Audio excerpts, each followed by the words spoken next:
자, 다음으로 컨택트 렌즈의 분류와 소재, 소재별 어떤 들어가는 재료의 특성에 따른 결정적으로 이 재료에 따라서 이 만들어진 결과물의 렌즈가 어떤 물성을 띠는지 물성과 관련된 부분에 대해서 살펴보도록 하겠습니다. 앞서서 저희가 재료에 따라서 하드 렌즈, 소프트 렌즈, 탄성 렌즈 이 세 가지로 구분이 된다라고 말씀을 드렸고요. 사실 이 세 가지에 들어가는 재료들은 다 당연히 다르겠죠. 다른데 이번 차시에서는 그중에서도 소프트 컨택트 렌즈에 사용이 되는 재료들의 대표적인 재료들의 특성에 대해서 알아보도록 하겠습니다. 저희 앞서서 뭐 소프트 컨택트 렌즈는 기본적으로 해마라고 하는 이 재료를 이제 기본으로 해서 여러 가지의 어떤 재료들을 갖다가 과교 중합시켜가지고 그 물성이 결정이 된다라고 말씀을 드렸었어요. 그 대표적인 재료들로 뭐 EGDMA나 MA, MMA에 대해서 잠시 언급을 드렸습니다. 이제 이번 차시에서는 이것과 관련해서 대표적으로 많이 사용되는 몇 가지 재료들을 조금 더 말씀드리고 그 재료들의 특성에 대해서도 조금 더 자세히 설명을 드리도록 하겠습니다. 자, 지금 이제 보시게 되면은 조금 더 추가가 됐죠, 그죠? 저희가 앞서 살펴봤었던 해마, 그리고 EGDMA 교차결합제로 사용되는 EGDMA, 그리고 이것에 들어가는 뭐 MA, MMA 요 정도 살펴봤었어요. 함수율을 높이는 재료, 함수율은 낮추겠지만 어떤 경고성을 더해줄 수 있는 재료 뭐 이런 거 살펴봤었는데 그 외에 추가적으로 비닐 피롤리온이라든지 스틸렌이라든지 아니면 디비닐 벤젠이라든지 몇 가지를 더 추가적으로 살펴보도록 하겠습니다. 이게 가장 이제 대표적으로 많이 사용이 되는 거고 사실은 이거보다 훨씬 많죠. 훨씬 많지만 요 정도 기억을 해주시면 되겠습니다. 자, 먼저 해마, 하이드로 에틸 메타크릴레이트라고 하는 이제 해마의 특성을 한번 다시 정리를 해보면 요거는 소프트 컨택트 렌즈의 가장 기본적인 재료로 사용이 된다라고 말씀을 드렸어요. 어, 소프트 컨택트 렌즈가 말랑말랑한 렌즈잖아요. 말랑말랑하다는 것은 이 재질 내에 함수율, 수분을 많이 머금고 있기 때문에 말랑말랑 유연할 수 있는 거거든요. 그래서 요 해마란 재질은 굉장히 친수성, 물과 친한 그런 이제 재료다라고 보시면 되는데 그런 재료임에도 불구하고 여러 가지 주변 환경, 온도 변화라든지 아니면은 뭐 pH, 산도, 뭐 삼투압 이런 것들의 변화에 의해서도 기본적인 자기의 어떤 특성이 크게 변하지 않는 굉장히 안정적인 특성을 가지고 있기 때문에 소프트 컨택트 렌즈의 기본적인 어떤 이제 골격을 만드는 기본 구조로서 이제 사용이 되는 재료가 이 해마다라고 보시면 됩니다. 여기에다가 내가 원하고자 하는 물성을 더해주기 위해서 이것 저것들을 갖다 섞어보고 그 섞이는 이 재료들의 어떤 구성 비율을 좀 다르게 하면서 굉장히 다양한 결과물들이 나오는 거예요. 자, 그래서 기본이 되는 해마의 특징을 한번 정리를 해보면 물과 친하다고 했어요. 그래서 수용성, 물을 잘 흡수한다, 친수성이다, 수분성이 좋다. 사실 이 세 가지는 단어를 다르게 표현했을 뿐이지 똑같은 말입니다. 그죠? 이런 부분들이 좋다. 자, 그래서 물 흡수율이 좋은데 이 물은요, 물의 기본 구조가 H2O잖아요. 이제 산소를 머금고 있어요. 그래서 이제 물을 많이 가지고 있고 물과 친하다는 것은 기본적으로 산소를 많이 데리고 올 수 있다. 이렇게 이해를 하시면 됩니다. 그래서 함수율이 높은 재료면 재료일수록 그것과 비례해서 이제 산소 투과도도 높아질 수 있는 거예요. 그래서 산소 투과율도 양호하다 이렇게 보시면 됩니다. 물을 많이 머금고 있죠? 말랑말랑합니다. 그래서 유연하고 부드러운 특징을 가지고 있어요. 자, 이렇게만 보면 굉장히 좋은 것 같지만 이 수분을 많이 머금고 있다고 해서 반드시 좋지만은 자, 왜냐하면은 너무 많이 유연하면은 제조하는 데 있어서 내가 원하는 형태로 만들기가 어렵고 이렇게 만들기가 형태적인 부분이 조금 만드는 게 불리하다라는 것은 굴절력을 결정하는 부분에도 여러 가지 변수가 있을 수 있다는 얘기거든요. 그래서 제조하는 게 좀 어려울 수가 있겠고 그리고 여러분들 그 컨택트 렌즈, 일회용 컨택트 렌즈는 특히나 잠시만 밖에 놔둬도 금방 딱딱해져 버려요. 수분이 금방 날아가 버리고 깨져 버리거든요. 그래서 건조됐었을 때 깨지기가 쉽다라는 부분도 단점이 될 수가 있고요. 물이 많으면은 여러 가지 세균 침입에 노출이 많이 되죠. 그죠? 세균의 어떤 그 침착이나 이런 게 이제 많이 될 수가 있고, 특히 우리 눈물의 구성 성분들을 보시게 되면은 뭐 단백질, 지방 이런 것들 있잖아요. 점액막 이런 것들 있잖아요. 그 중에서도 단백질 함수량이 많으면은 단백질 침착이 훨씬 더 잘 돼요. 그래서 수분이 많다라는 것은 이렇게 단백질의 침착 때문에 여러 가지 또 뭐 시력적인 부분에 있어서 문제가 생길 수도 있고, 단백질 침착과 관련한 여러 가지 질환의 문제점들도 발생을 시킬 수가 있어요. 그래서 수분감이 많으면은 착용감이 좋고 그런 부분들은 좋을 수 있지만, 이런 부분들이 또 이제 문제가 될 수 있기 때문에 적절한 선에서 이제 제조가 이루어져야 됩니다. 자, 그래서 기본적인 특징에 대해서 한번 살펴봤고, 자, 이런 기본 구조를 가지고 여러 가지 다른 재료들을 섞어가지고 내가 원하고자 하는 어떤 물성들을 만들 거예요. 자, 그때 사용한 대표적인 재료들이 어떤 게 있느냐 하면은, 자, 첫 번째 여기 이제 보고 계신 게 EGDMA, 에틸렌 글리콜, 메타크릴레이트라고 하는 EGDMA 이렇게 기억을 해주시면 되겠는데, 요거는 교차 결합제죠. 해마가 있으면 해마랑 다른 어떤 재료들을 갖다 연결해주는, 결합해주는 풀 같은 역할을 한다라고 얘기를 했었어요. 그래서 잘 연결이 되어 있어야지 내가 가지고 오는 이 재료들의 특성이 이제 발현이 되겠죠. 그래서 연결해주는 역할을 하는 게 교차 결합제고, 교차 결합제가 많으면 많을수록 단단하게 결합이 되기는 하겠지만, 너무 많으면 왜 풀도 너무 많이 붓게 되면 딱딱해지잖아요. 그죠? 그렇기 때문에 또 그것도 너무 많은 거는 과유불급 좋지 않아요. 그래서 교차 결합제는 변수 안정성을 증가시킬 수는 있지만 또 너무 많은 사용은 좋지 않습니다.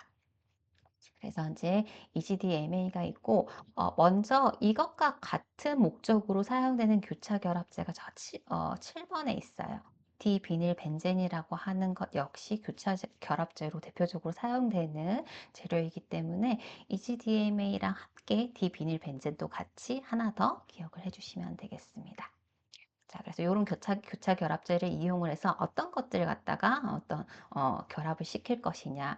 만약에 함수율을 조금 더 높이고 싶어요. 함수율을 높이고 싶다. 그러면 수분감이 높아지기 때문에 산소 투과율도 높아지고 착용감도 좋아질 거거든요. 그런 목적으로 사용될 수 있는 게 대표적으로 MA가 있죠. 그죠? 메타크릴산이 있고요.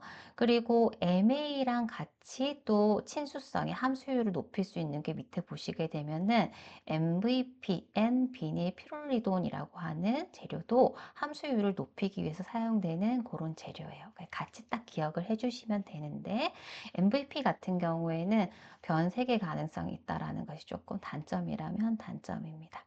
그래서 뭐 목적에 따라서 이제 이것도 사용할 수도 있고 이것도 사용할 수가 있습니다. 이런 특성에도 여러 가지 특성이 있지만, 기본적으로 함수율을 높이기 위해서 사용되는 것은 MA 그리고 MVP가 있다. 이렇게 구분을 해서 기억을 해주시면 되겠습니다. 자, 함수율이 높으면은 뭐 착용감이나 뭐 산소 투과도나 이런 게 좋아서 좋겠지만, 무조건 좋지는 않다라고 했어요. 함수율 높으면은 말랑말랑하지만 이게 형태 안정성이나 이런 건 좋지 않아요. 왜 특히 뭐 소프트 컨택트 렌즈 중에서 도수 낮으면서 굉장히 얇으면서 그런 재료는 형태가 유지가 돼야 되는데, 딱 올렸을 때 계속 접히는 경우들이 있죠. 그죠? 이거는 형태 안정성이 안 좋은 거예요. 모듈러스라고 하는 부분이 안 좋은 거거든요. 그러면은 이거 끼기도 힘들지만 실제적으로 교정력도 굉장히 떨어진단 말이죠. 그렇기 때문에 조금 더 이런 부분, 교정력이라든지 형태 안정성을 좋게 하기 위해서는 조금 함수율을 조금은 낮출 필요가 있고요. 그리고 꼭 컨택트 렌즈도 얇아 보이지만 굴절력에 따라서 당연히 그 두께가 다 다르겠죠. 차이가 나겠죠. 그쵸? 그래서 조금 도수가 높다, 두께가 두꺼워서 조금 얇게 해야 된다라고 하면은 재질의 굴절력 값을 높이기 위해서 또 이런 재료들이 사용이 될 수가 있는데, 그 대표적인 게 MMA, 그쵸? 메틸 메타크릴레이트 같은 경우에는 조금 물과 친하지는 않아요. 그렇지만 이걸 넣으면서 재질의 어떤 형태 안정성이나 단단함, 견고함 이런 것들을 조금 향상시킬 수 있는 목적으로 MMA가 이제 사용이 됩니다. 자, 이것과 같이 같은 목적으로 사용이 될 수 있는 재료가 스틸렌이라고 하는 재료가 있는데 역시 기본적으로는 소수성이에요. 물과 친하진 않아요. 그렇지만 이거 넣으면 좀 단단한 견고함이 조금 향상이 되고 형태 안정성이 좋아집니다. 더불어서 스틸렌 같은 경우에는 조금 굴절율 값을 높일 수가 있기 때문에 조금 더 얇게 제작할 수 있는 것이 장점이 되겠습니다. 자, 그래서 소프트 컨택트 렌즈는 기본적으로 해마를 기본으로 하고요. 여기에다가 여러 가지 재료들을 이렇게 섞어서 조합을 해서 어떤 결과물들이 만들어지는데 이 이제 중합을 시킬 때 기본적으로 교차 결합제로 사용되는 것이 EGD-MA나 디비닐벤전이 대표적으로 사용이 되고 그리고 함수율 높이기 위해서 사용되는 게 MA나 아니면 MVP 이런 것들을 이용해서 이제 함수율을 높일 수가 있다. 근데 반드시 함수율을 높이는 것만이 이제 좋지는 않고 때에 따라서 어떤 형태 안정성이라든지 이런 부분이 필요하다라고 하면은 MMA라든지 아니면은 스틸렌 이런 재료들을 이용을 해서 조금 소수성이긴 하지만 견고함 그리고 뭐 단단함, 굴절율 값을 높이기 위한 목적 이런 목적으로 이런 재료들이 사용이 된다. 이 정도로 좀 정리를 해주시면 되겠습니다. 자, 그리고 마지막으로 하나 더 이제 조금 언급을 드리자면은, 이제 소프트 컨택트 렌즈는 요즘에 보면은 하이드로젤이냐 아니면 실리콘 하이드로젤이냐 이렇게 구분을 이제 크게 하세요.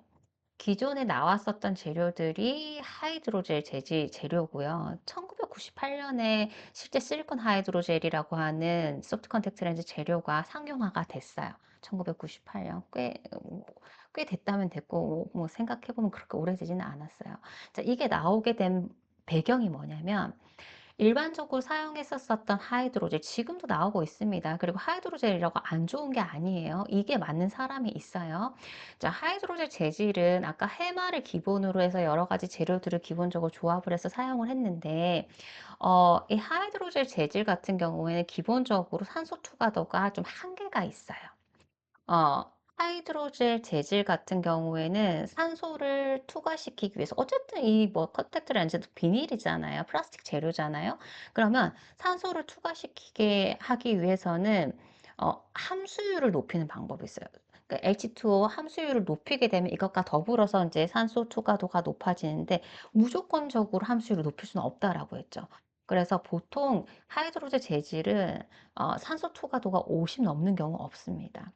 그래서 하이드로젤 재질 같은 경우에는 보통 산소 투과를 좀 높게 해서 눈에서의 눈 건강을 좀 생각하기 위해서는 함수를 높이거나 아니면은 두께를 좀 얇게 하는 방법, 이 두 가지 방법을 이용을 해서 이 산소 투과도를 높였는데 한계가 있다 보니까 이걸 오래 착용했었을 때 산소가 잘 전달이 안 돼서 여러 가지 문제가 발생을 할 수가 있어서 조금은 더 안정성을 주기 위해서 산소 투과가 기본적으로 눈도 숨을 쉬어야 되니까 산소 투과를 좋게 하기 위해서 여기에 추가적으로 넣어주게 된 게 실리콘이라고 하는 재료예요.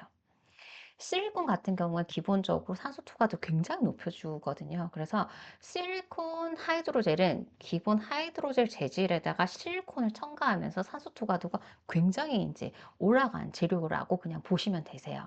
그래서 실리콘 같은 경우, 실리콘 하이드로젤 재질은 지금 판매되는 렌즈 재료들도 보면은 대표적으로 뭐 아큐브의 오아시스라든지 뭐 다들 많이 아시는 알코넷, 뭐 토탈원 이런 것들이 실리콘 하이드로젤 재질로 되어 있고 어, 보통 뭐 조금 일회용이 아니라 뭐 2주나 한 달 작용으로 되어 있는 것들이 대부분 실리콘 하이드로젤 재질일 거예요. 왜냐하면 산소 투과가 잘 돼야지 조금 안정성에 있어서 유리하기 때문에. 그래서 실리콘 같은 경우에는 산소 투과도를 높이기 위해서 사용이 되는 재료가 실리콘이다라고 보시면 됩니다. 자, 근데 뭐든지 다 장점만 있진 않죠.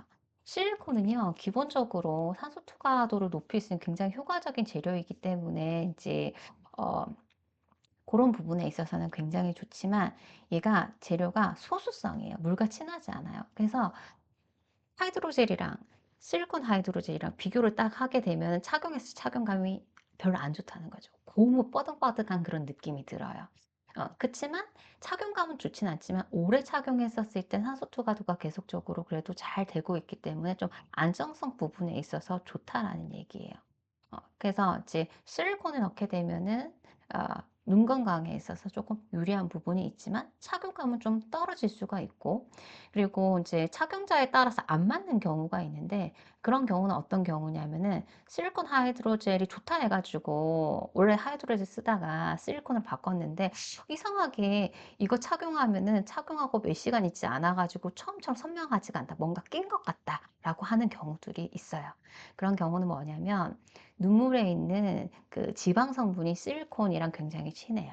그래서 눈물에서 좀 지방질이 많은 사람 같은 경우에는 실리콘 하이드로젤을 선택을 했었을 때 조금 쉽게 이제 착용한 지 얼마 안 돼서 좀 뿌옇게 보여서 불편함이 느껴질 수가 있는 거죠. 그런 경우에는 하이드로젤을 쓰셔야 되는 거예요. 그래서 모두 다에게 좋은 재질은 아니에요. 맞는 사람이 있고 그렇지 않은 사람이 있기 때문에 그거는 이제 사용하면서 사실은 이제 저희가 이제 착용하면서 내 눈물의 상태까지 확인해서 착용하는 경우는 없기 때문에 조금 쓰시면서 사실은 경험에 따라서 조금 바꿔가면서 스위치하면서 이렇게 쓰셔야 되는 부분입니다.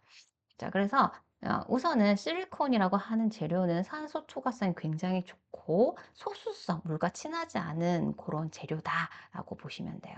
그래서 시중에 나와 있는 그 실리콘 하이드로젤 재질은 실리콘을 넣으면 산소 초과도가 굉장히 높아지기 때문에 너무 좋은데 이거를 쓴 사람들이 좀 착용감이 안 좋다라고 하는 반응들이 많다 보니까 좀 착용감을 높이기 위해서 표면에다가 조금 친수성의 물질을 갖다가 이제 추가적으로 표면 처리를 한다라든지, 아니면 재료에다가 좀 수분을 갖다 더 추가적으로 넣을 수 있는 재료를 갖다가 처리를 한다든지, 이런 식으로 해서 좀 더 실리콘 하이드로젤이지만 좀 친수성의 어떤 재질로서 착용감을 개선하기 위한 그런 처리들을 갖다가 회사들마다 좀 다양하게 하고 있는 편이에요.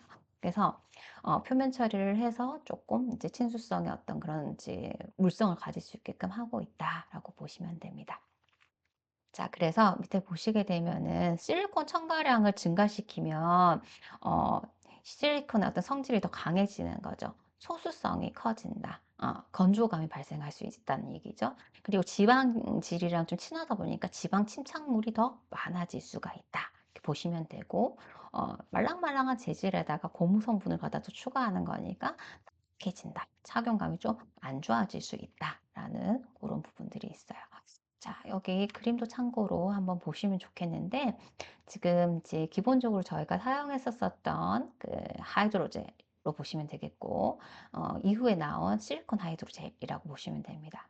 그래서 기본 하이드로젤 재질은 지금 보시게 되면은 지금 옥시젠, 이거 산소고, 이렇게 물이면은 이 산소를 투과시키기 위해서 물에 딸려서 이렇게 들어오는 수밖에 없어요. 그래서 물을 많이 이제 함유를 하고 있어야 하지만이 산소가 많이 투과가 될 수밖에 없는 구조죠. 그렇지만 실리콘 하이드로젤은 뭐 물 아니어도 자체적으로 이 산소를 투과시킬 수 있는 그런 재료이기 때문에 그런 부분에 있어서 굉장히 유리하다. 산소가 많이 투과가 돼야지 우리 각막의 대사가 원활할 테니까요. 그죠? 기본적인 어떤 대사가 원활해야지 눈이 좀 건강할 수가 있겠죠. 그런 부분에 있어서 안정성이 좋다라고 해서 실리콘 하이드로젤을 선호하게 되고, 금액도 굉장히 좀 이제 비싸고 그런 식으로 지금 판매가 되고 있는 거죠. 그래서 실리콘에 대해서도 추가적으로 좀 기억을 해주시면 되겠습니다. 자, 그러면은 저희가 소프트 컨택트 렌즈에 사용되는 다양한 재료들의 특성에 대해서 한번 살펴봤는데요. 이 재료들의 특성에 따라서 미국 FDA에서 이제 네 가지의 그룹으로 이제 구분을 좀 하고 있어요. 어, 함수율과 그리고 이온성이냐 비이온성이냐 따라서 크게 네 가지 그룹으로 구분을 하고 있는데, 우선 함수율에 따른 값의 어떤 분류를 보게 되면은 FDA 같은 경우에는 이 재질의 함수율이 50% 이상이다라고 하면 고함수율로, 50% 미만이다라고 하면 저함수율로 기본적으로 이제 구분을 합니다. FDA 기준은요. 근데 일반적인 이제 FDA 아니고 기준은 조금 달라요. 40% 미만은 저함수율, 40에서 60% 사이를 중간함수율, 60% 이상을 고함수율로 구분을 합니다. 요건 참고로 기억을 하시면 되겠고 FDA 기준을 좀 잘 기억을 해주시면 되겠습니다. 자, 그리고 이온성이냐 비이온성이냐 요거는 이제 이온성 같은 경우에는 일단 결합을 잘 하는 거예요. 이온성 물질 같은 경우에 다른 것들이랑 결합할 수 있는 그런 이제 상태이기 때문에 결합을 잘 할 수 있는 상태이기 때문에 침착물도 조금 더 잘 생긴다라고 보시면 돼요. 근데 반면에 비이온성 같은 경우에 쉽게 이렇게 다른 입자들이랑 결합을 하지 않기 때문에 비교적 침착물의 어떤 그런 부분들이 좀 쉽게 침착되지 않은 부분에 있어서는 좀 안정성이 있다라고 보시면 됩니다. 그래서 FDA 기준에서 그룹 1, 2, 3, 4, 4개의 그룹으로 이렇게 구분을 해보게 되면은 1, 2그룹은 비이온성이에요. 비이온성. 그리고 3, 4그룹은 이온성입니다. 자, 이렇게 보시면 되겠고, 보통 이제 비이온성 같은 경우에는 쉽게 지금 나오고 있는 실리콘 하이드로젤은 비이온성이라고 보시면 돼요. 그리고 이온성은 기본적인 하이드로젤 재질, 물과 친한 그런 하이드로젤 재질이 다 이온성이라고 구분해 보시면 됩니다. 자, 그리고 여기에 구성된 성분에 따라서 함수율이 좀 달라질 수가 있잖아요. 그래서 1그룹은 비이온성인데 저함수, 2그룹은 비이온성인데 고함수, 저함수, 고함수 이렇게 되고요. 3, 4그룹은 이온성이잖아요. 역시나 이온성인데 저함수, 고함수 이렇게 구분이 됩니다.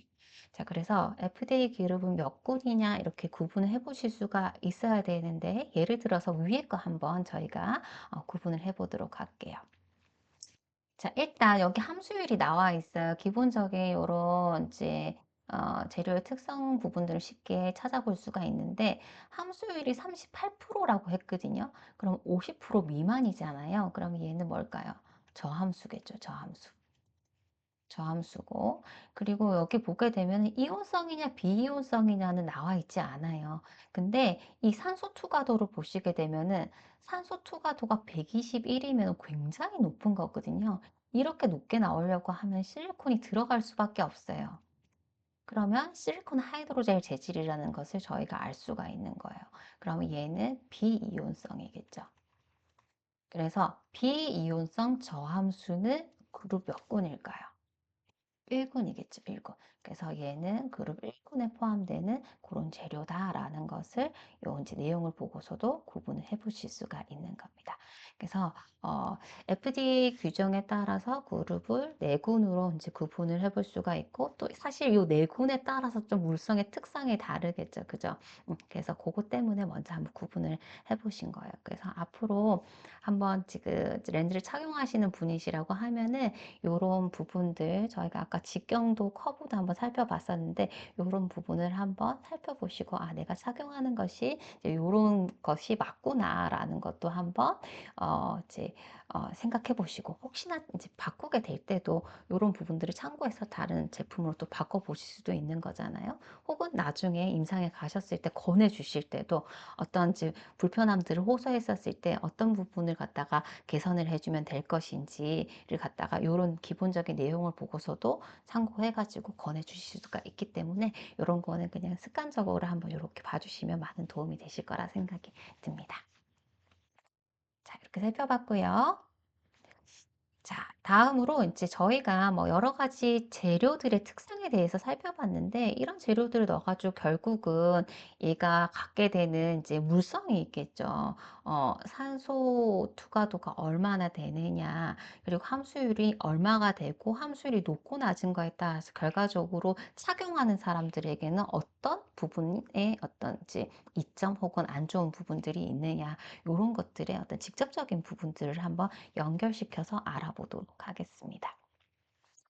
자, 먼저 컨택트 렌즈 물성에 있어서 굉장히 중요한 부분이 산소 침투성이라는 부분이 있고 산소 전달률이라는 부분이 있어요. 두 가지가 달라요. 비슷한 것 같지만 다릅니다. 자, 산소 침투성이라고 하는 것은 컨택트 렌즈 재질이 플라스틱이잖아요. 근데 이 플라스틱 재질 자체의 그 내부의 구성이 어떻게 됐는지에 따라서 산소가 왔었을 때 눈까지 잘 전달이 돼야 될 텐데, 이 재질 자체의 특성에 따라서 산소가 잘 들어갈 수도 있고 잘 들어가지 않을 수도 있어요. 그 값을 나타내는 거예요. 그래서 산소 침투성은 어떤 이 재질의 고유한 특성, 어떤 뭐 형태가 어떤지 이런 것과는 상관이 없고 이 재질의 고유한 특성에 따라서 결정되는 부분이다라고 보시면 됩니다. 이것과는 또 비교되게 산소 전달률이라는 것은 이 산소 침투성에 있어서 만약에 이 렌즈의 두께를 얇게 만들어요. 그러면은 쉽게 좀 더 잘 눈까지 전달이 되겠죠. 그래서 두께랑 관련한 부분, 혹은 렌즈 자체의 크기가 큰 것보다는 작은 게 훨씬 더 산소 전달하는데 용이하잖아요. 이런 형태적인 부분과 관련한 부분이 산소 전달률, 얼마나 산소가 우리 눈까지 잘 전달이 될 것인가, 이런 부분이에요. 그래서 산소 침투성은 렌즈 재질 자체와 관련한 부분이고, 산소 전달률은 렌즈의 형태와 관련한 부분이다라고 일단 구분을 좀 하시고 보시면 되겠습니다. 자, 산소 침투성은요, DK로 표시를 하는데, 이 D의 의미가 뭐냐면, 렌즈에 산소가 이렇게 왔었을 때 산소가 얼마나 이 렌즈 재질 내부에서 빨리 퍼지느냐, 확산이 되냐. 그럼 구조적으로 너무 치밀한 구조라고 하면은 얘가 확산되기가 힘들지 않아요. 좀 얼기설기 돼 있으면 조금 더 잘 확산이 잘 되겠죠. 어, 그리고 이제 예를 들어 가지고 이 재질이 있는데 온도가, 주변 온도가 막 올라가잖아요. 그럼 구조가 더 느슨해질 수 있겠죠. 그럼 온도가 높아지게 되면은 확산 속도는 더 빨라질 수가 있는 거예요. 그래서 이런 구조적인 부분과 관련한 부분이 D, 렌즈 재질의 확산 계수입니다. 디퓨전. 그래서 확산 계수를 의미하는 게 D고요. 그 다음에 K는 뭐냐면 렌즈 재질 자체 용액에서 얼마나 잘 섞일 수 있느냐. 원래는 뭐 용액에 용매가 얼마나 잘 섞이느냐를 갖다가 용해라고 얘기를 하는데, 얼마나 잘 재질 내에 이제 섞일 수 있는지 그거에 대해서 의미하는 게 용해 계수가 되겠습니다. 요걸 가지고 산소 침투성이 결정이 되는 거예요. 자, 단위를 한번 보시면 지금 10에 마이너스 11승 돼 있는데, 사실은 이 단위만 기억하시고 뒤에 있는 이 부분들은 기억하시진 않으셔도 될 것 같아요. 왜냐면 이거는 요걸 갖다가 이제 산소 침투성이라고 하는 값을 결정을 할 때, 뭐 기본적으로 뭐 26에서 28도씩 온도에서 뭐 그 렌즈 병에다가 담아서 하는 게 방법이 있어요. ISO에서 이렇게 기준으로 하고 있는 그 방법에 따라서 뒤에 있는 내용이 결정이 되는 거기 때문에, 이런 이제 검사하는 방법과 관련한 이런 단위 부분은 이해하실 필요는 없고요. 이게 됐었을 때 이제 단위가 10에 마이너스 11승이다. 이건 왜냐면 전달률이랑 다르기 때문에 물어볼 수 있는 부분이라서 요거는 기억을 해주시면 되겠습니다. 자, 그래서 산소 침투성은요, 컨택트 렌즈의 어떤 모양이나 크기랑은 상관없습니다. 재질 그 자체의 물리적 특성이에요. 그래서 재질 자체의 물리적 특성이다. 이 부분을 갖다가 잘 좀 기억을 해 주시고요. 그러면 요거 같은 경우에는 이제 온도가 높아지면 어떻게 된다고요? 아까 산소 침투성은 좀 높아질 수 있다라고 보시면 되겠습니다. 자, 옆에 참고 자료인데, 이제 제가, 아까 이제 산소 침투성 말씀드리면서 구조 자체가 좀 얼글설기하면은 산소가 좀 더 쉽게, 이렇게, 확산될 수도 있고 용해될 수가 있다라고 얘기를 했었었죠. 그래서 그 예로, 핫 컨택트 렌즈에서 기본으로 사용됐었던 PMMA 재질하고 그 이후에 얘는 산소가 투과가 안 된다고 했잖아요. 산소 불투과성. 요게 이제 문제가 돼서 그 이후에 나온 게 산소 투과가 가능한 RGP, 리지드 가스 퍼머러블 해서 요 이제 렌즈가 개발이 돼서 지금은 RGP 렌즈를 사용을 하고 있죠. 이제 그 차이가, 이 PMMA는 굉장히 구조가 치밀해요. 뭔가 들어갈 수 있는 그런 구조가 아니에요. 그렇기 때문에 산소가 투과가 안 되는 거죠. 산소 불투과성인 거예요. 근데 상대적으로 RGP 같은 경우에 좀 얼기설기 되어 있는 구조다 보니 산소가 들어갈 틈이 있는 겁니다. 그래서 이제 요거는 산소가 못 들어가는, 통과 못하는 불투과성. 이거는 산소가 투과가 될 수 있는 산소 투과성. 이런 식으로 재질의 어떤 구조적인 특성에 의해서 결정이 되는 부분이 산소 침투성이다. 이렇게 보시면 되겠습니다. 그리고 그다음에 산소 전달률은요. 디케이 값은 재질의 물성에 따라서 결정이 되어 있는데 전달률은 T 이게 두께예요. 두께. 그래서 두께가 두꺼우면 똑같은 재질이지만 산소가 실제 외부에서 각막까지 전달되는 게 힘들 거 아닙니까? 그죠? 그래서 두께가 두꺼우면 전달이 잘 안 될 거고, 두께가 비교적 얇으면은 산소 투과가 잘 될 거예요. 그래서 이 산소 전달률 같은 경우에는 형태적인 부분과 관련한 부분이 산소 전달률이다라고 보시면 되겠고, 그래서 산소 전달률 값을 나타낼 때는 앞서서 DK 값에 대해서 지금 이 0.1mm는 기본적으로 가장 최소로 렌즈 두께가 가져야 될 두께를 의미하거든요. 그리고 실제 컨택트 렌즈의 중심 두께 있죠. 이거 값으로 나눈 값으로 산소 전달률이 결정이 돼요. 그래서 사실 그 렌즈팩에 산소 전달률 값이 적혀 있거든요. 전달률 값.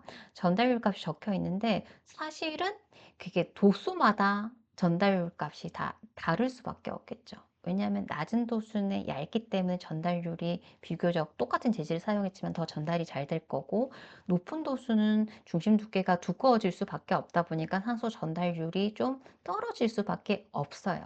근데 하나의 값으로 표시하는 것은 마이너스 3디옵터의 중심 두께를 기준으로 해서 그냥 팩에다가 다 동일하게 적혀져 있다라고 보시면 됩니다. 근데 이제 실제적으로는 이렇게 뭐 지금 이거는 이제 어, 근시 렌즈 형태, 이거는 원시 렌즈 형태. 그러면은 근시랑 원시랑 비교했었을 때도 원시가 중심 두께가 훨씬 더 두꺼울 테니까 똑같은 재질을 사용하더라도 이런 식으로 지금 DK by T가 산소 전달률이 이만큼 차이가 난다는 얘기예요. 그래서 참고로 이제 이렇게 기억을 해주시면 되겠습니다. 그래서 산소 침투성은 DK, 그리고 산소 전달률은 DK by T로 표기를 하고, DK는 재질 고유의 어떤 물리적 특성 값을 의미한다. 그리고 산소 전달률은 두께를 고려한 형태적인 부분을 고려해서 값을 갖다가 나타내 주는 것이 산소 전달률이다. 이렇게 정리를 해주시면 되겠습니다.